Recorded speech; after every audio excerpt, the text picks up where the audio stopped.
ఎన్టీఆర్ జిల్లా నందిగామకు చెందిన పగిడిపల్లి దేవ సహాయం ఉషారాణి దంపతుల కుమారుడు మణి ఆనంద్ డాక్టరేట్ చేసేందుకు యుఎస్ వెళ్లాడు. అక్కడ యాంపర్ అనే యువతితో పరిచయం ఏర్పడి ప్రేమగా మారింది. 3 ఏళ్ల తర్వాత కుటుంబ పెద్దల అంగీకారంతో వారు ఇరు కుటుంబాల సమక్షంలో ఒకటయ్యారు.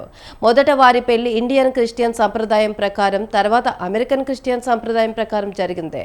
వధువు తల్లిదండ్రులు డేవిడ్ బెత్ వారి కుటుంబ సభ్యుల సమ్మతంతో పెళ్లి వైభవంగా జరిపించారు.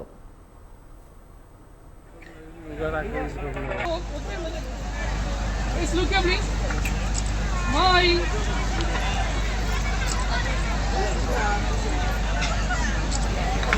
Om Sangara